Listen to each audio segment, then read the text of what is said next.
The planet, Eleshin, had no horizon, at least not one that stayed in place. Rolling walls of dust blew in from every direction, carving the ochre flats into new dunes by the hour, veiling sun and sky alike behind copper haze. High-orbit scouts and orbital telescopes insisted the world was empty. The Sovereign Dominion believed the report, landed 6 Titan walkers to claim the ground, and sent out engineers to hammer their banners into the drifting sand. They should have asked the sand what secrets it kept. Lieutenant Sarah Corey crouched behind a ridge that had not existed earlier that morning.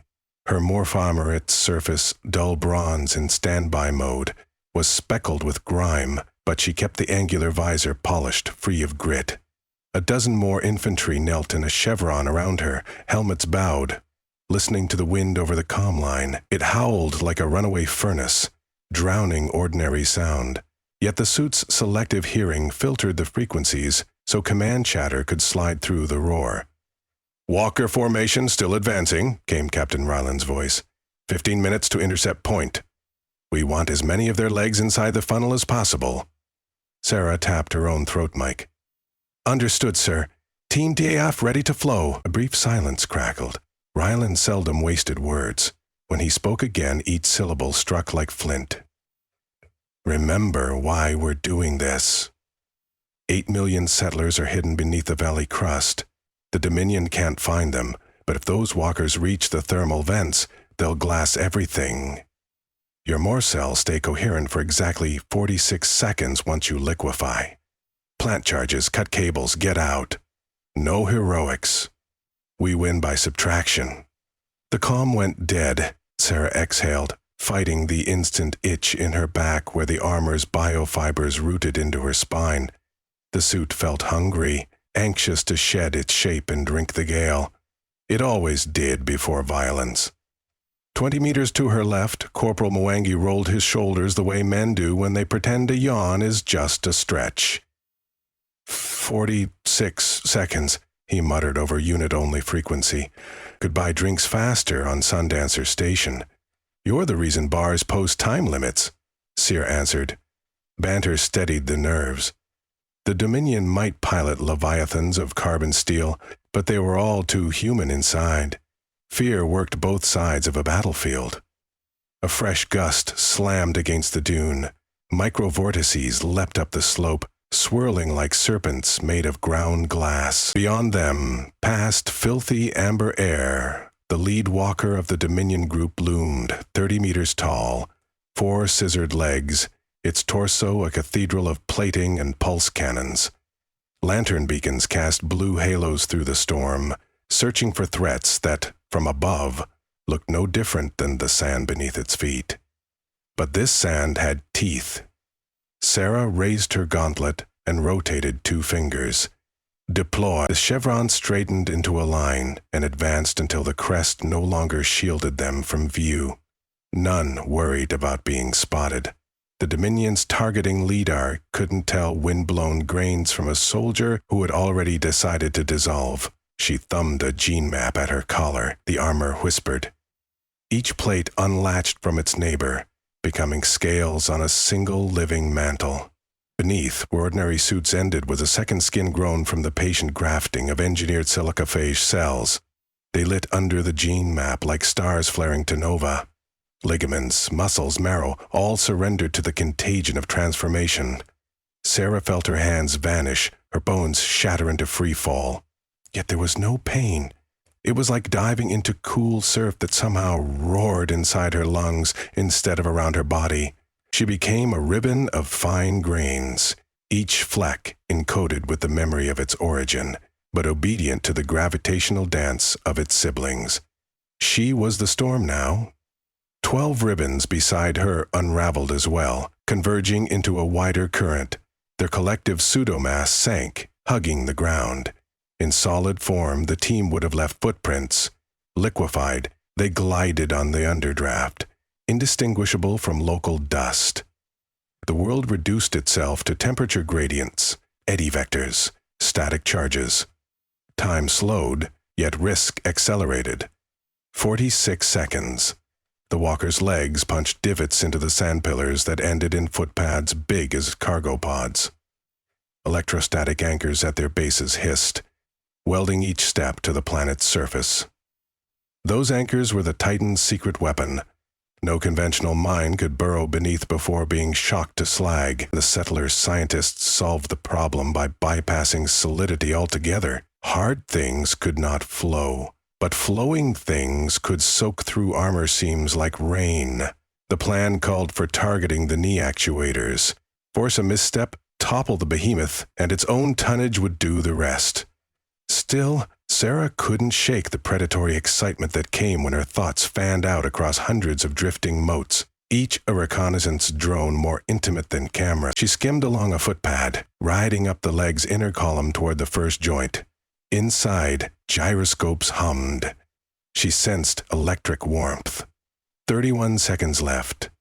She pulled herself taut, forging a wedge of denser particles that drove into the flex-line bundles. Insulation foam parted like sponge under a knife. She burrowed faster, leaving behind microcharges that magnetically clamped to conduit sheaths. Each charge had one command: when knees bend beyond 70 degrees, detonate.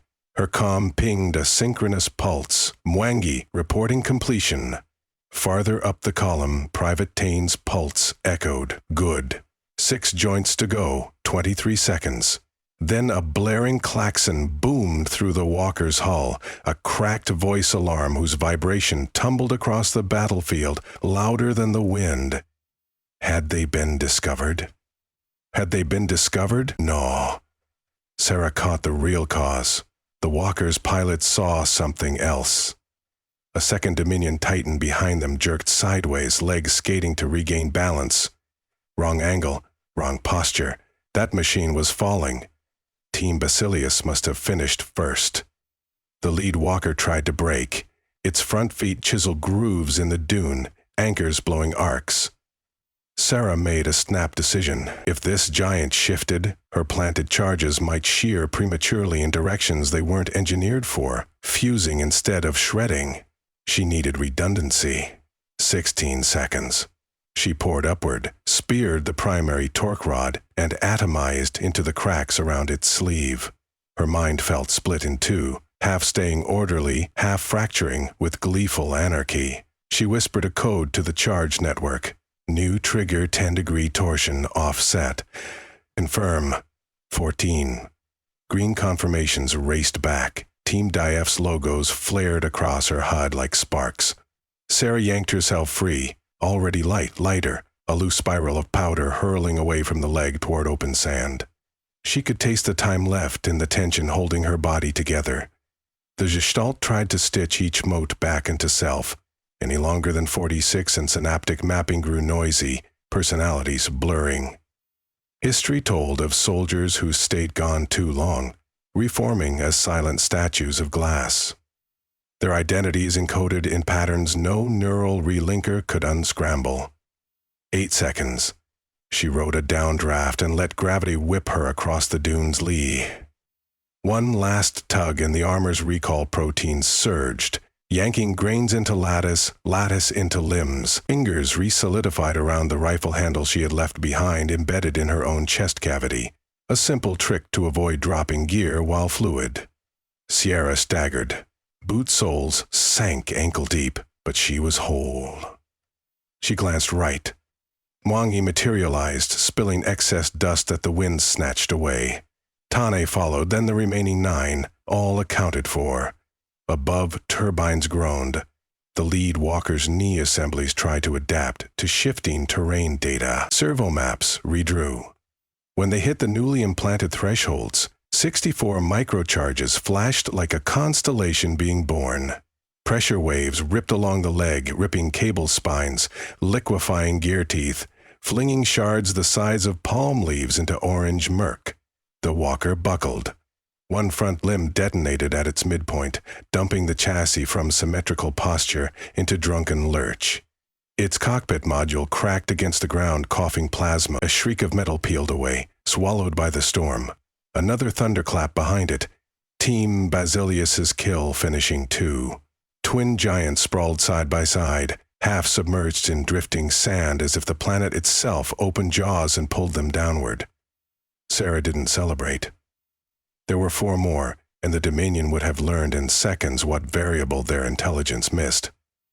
"Eyes north," she said. "Stay dark. Wait for Overwatch report." McGaddy gave a thumbs up he probably couldn't see. Visors auto-tinted as a blossom of magnesium-bright flame erupted from the lead walker's power core. The blast carved a bowl of glass in the sand, sending ripples that glimmered under stray lightning. Debris skated across dunes like meteor showers turned sideways. Then came feedback over wide band. Dominion guard swarms launching. The Sierra patched into the overhead feed from a loitering microsat. Hundreds of drone orbs poured from still-standing Titans, each orb a centimeter wide, equipped with thermal filters and fine-scale LiDAR. Against normal infantry, they were nothing but a nuisance. Against Morph armor, they were lethal. The swarm could track the unnatural silica signature the suits left behind. Ionized traces, isotopic tags, whatever the brass called it, and seed harmonic grenades that exploded with exactly the resonance needed to collapse Morph cells into inert glass pebbles. Ryland's tone cut in, taut as garrote wire. "They're onto us. Phase 2 is compromise. Need disruption 10 minutes, tops, for infiltration teams hitting Walker Command nodes. Phase 2 belonged to Sarah's people as well. Ambush was stealth, disruption was spectacle." "Orders?" she asked. "Dragon's teeth pattern along the ridgeline. Make them think we've got half a battalion here. And Sarah?" Ryland paused, perhaps remembering what she had lost on Sindar Ridge. The family swallowed by the Dominion's logic of empire. "Get out if you can't finish." The comm snapped off. Sarah looked back at her squad. 12 helmets reflected flickers from swelling fires where the Titans collapsed. The wind painted them in streaks of honey and rust.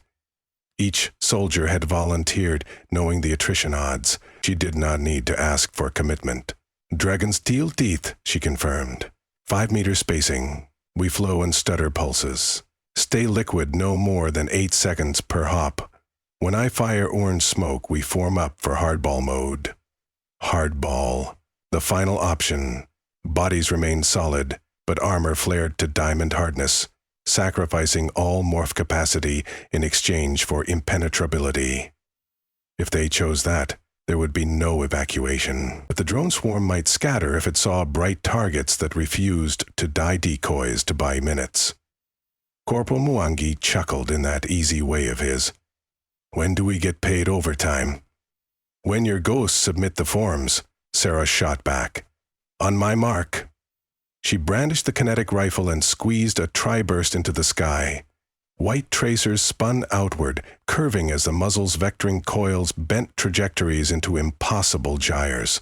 It was not to hit anything. It was a claim of presence. Domino effect. Swarm AI pivoted, sensing aggression, converging on the ridgeline. Mark. They liquefied again, but not as entire ribbons. Instead, each soldier released half their mass, leaving a ghost silhouette of armor to fall like shells. The dispersed halves jittered forward in jerky thrusts. 3 meters, pause, 3 meters more. The stutter that confounded early drone tracking software. The Dominion certainly upgraded algorithms since then, but adaptation took cycles. The first drones arrived in a glittering torrent. They spat prismatic puffs, electrostatic charges mapping the dunes, searching for telltale ionic fog. Sierra wove between bursts, hardened her trailing motes just long enough to pass as debris, then liquefied anew. She came up behind a basalt outcropping, reformed, fired a micro-missile. The projectile sailed and burst among the drones like shrapnelized fireworks, rupturing 5, 10, maybe 20. A pinprick lost to the swarm, yet every bit of chaos mattered. The Dominion walkers lumbered closer, pilots likely nursing suspicion of mines. They fired suppression shells, not explosive, but resonant. Sonic hammers smashed dunes flat, erasing folds that humans could hide within. Sarah ducked, pressed both palms into the ground, and funneled her partial mass beneath the surface, traveling subterranean like groundwater. Her HUD counted down the suit's cumulative dissolution time. 31 seconds. Used so far today. 15 left before neurological risk. She conserved. At the next dune, she re-emerged in near-solid form and waved. Mwangi crawled beside her, missing a shoulder plate melted by harmonic echo, but his grin remained. "I'm down to 13 seconds margin," he yelled. "Then don't flow unless you must." "Boss, I always must." Domino effect again. Swarms pivoted, realized the stutter dance was a trick to draw them away from something even bigger. They angled back toward their walkers. "Time for the teeth!" Sarah popped the orange smoke. Thick tangerine coils unfurled, clinging to armor, marking them bright enough to be seen from orbit. The 12 formed a starburst formation, gaps exactly as would be expected of 50 soldiers if you judged by heat signature alone, using the old misdirection that groups cluster around leaders and squad medics. The drones saw a phantom battalion. They hesitated, simple algorithms uncertain if this was top priority or another lure. That moment of hesitation was what insertion operator Valet had begged for.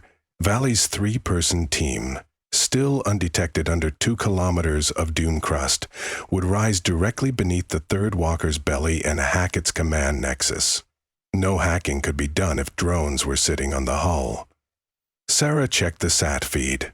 A small green icon winked to life, the code word, "Hole shot." "Hacking begun." "Hold tight," Sarah told her starburst. "We're the lighthouse, boys." Blasts of resonance raked their position. Hardball mode engaged automatically, crystallizing the outer armor into faceted plates. The wind could not scrape them now, but they also could no longer flow. It hurt. So many nerve endings locked behind rigid seal, but the pain kept focus sharp. Sarah planted her boots in a V stance. For every sonic slam, she countered with rifle volleys, targeting whichever drone clusters looked like they might break for Valet's area. Dane's launcher belched napalm packets. Mwangi switched to flashbang flechettes that overloaded sensors. Soon the air became a kaleidoscope of detonations. Sand slagged into blisters of green glass that cratered, cooled, cracked. Pressure changes rippled like thunderhead conjunctions, compressing the storm into crazed turbulence. A status beep. "Hole shot complete." The third walker's IFF transponder, re-registered as friendly Allied humanitarian vessel. Dominion anti-ruse standard forbade weapons fire on friendly tags unless manually overruled by a Theatre General. The Dominion's chain of command was slow when cut off by sandstorms. That walker would stand idle, paralyzed by its own loyalty protocols. Sarah allowed herself half a grin. 3 down. Another ping. Valet's team moving to 4th target. But the 4th walker had learned. Able turrets beneath its torso sprayed energy nets, cyanized mesh that would slag anyone attempting a belly approach. Valet sent a single word over comm. Blocked. Sarah's gaze locked on her squad. Their armor flickered. Hardball plating already crazed with fractures. She tasted blood from gum-line micro-hemorrhages, byproduct of the resonance beating. "New job," she called.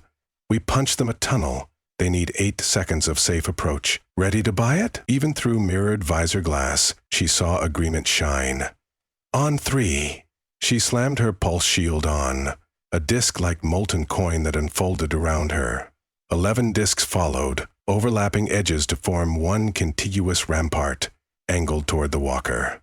They stepped forward, slow, bracing feet into the glastic sand. Drones rained vibra darts that plinked off the shields, carving tiny craters but not penetrating. Sahara prayed their power cells wouldn't die first. They advanced 50 meters, 70. Now barely 400 meters from the walker's hull, a distance Valet's unit could traverse below ground with a single liquefaction surge. "Do it," Sahara whispered. Valet's icon hurtled. Subsurface. The drones twitched, recalibrating. The walker recognized threat. Its ventral autocannon spun, raising barrels, yet for just 5 beats longer, it could not fire. The internal friend-foe cascade still cross-referencing. Sierra sensed timing the way a pianist senses silence. Drop shields, pulse, overcharge, everything. 12 shields flipped polarity, hurling stored kinetic energy outward in one concussive slap. The blast flattened the front ranks of drones, vaulted sand in a wheel that sparkled like comet dust. It also fried the infantry's reserve batteries. Their HUDs bled red warnings. The next sonic shell from the walker would vaporize them. But it never came. Underneath the Titan, a fountain of white plasma erupted. Valet's team had cracked a coolant manifold. Core temperature spiked, safeties tripped, and for a moment even reinforced armor can beat its heart only so fast before sky and machinery trade places. The walker toppled rearward. Shockwaves threw Sarah and her squad onto their backs, breath stolen. Something heavy, probably a drone body, smashed her left thigh plate. Numb. She blinked away brightness, coughed dust. Silence arrived slowly like someone pulling cotton from her ears. Overcom all channels. Dominion units retreating. Repeat, enemy fallback vector, 32 degrees east. Sarah propped on an elbow. The sky cleared just enough to reveal 3 remaining walkers, pivoting away, entourages of drones clustering protectively. Intimidation algorithms chose self-preservation. Not a victory, but the valley would stand. She rolled to sitting. Mwangi crawled over, presenting a canteen. Hydration, boss? The canteen's cap was cracked in half, contents dried by heat before they reached her lips. They both laughed, raw, incredulous. Feet crunched nearby. Captain Rylan, visor up, looking more like a ghost than a man. Hell of a show, he said. Medical's inbound. Morph time audits say you're all within threshold. Valet's team lost 1, but 2 intact. Settlement tunnels report 0 breach. Sarah felt exhaustion heavier than her fractured plates. How long until the Dominion retools and comes again? Long enough, Rylan replied, staring toward the broken Titans half buried in cooling glass. Every time they do, Elishan Sand will remember what we taught it today. Sarah pushed herself upright. She had thought vengeance would feel like shouting. Instead, it was a quiet certainty, an ember burning steady inside her ribcage, no matter how wind tried snuffing it. Above them, the sun, long denied by the storm, edged through cracks in the cloud, refracting off suspended dust into columns of rose-gold radiance. For once, the planet did not look like a wasteland. It looked like a beacon lit by the armor of those who learned to become the very ground they swore to defend.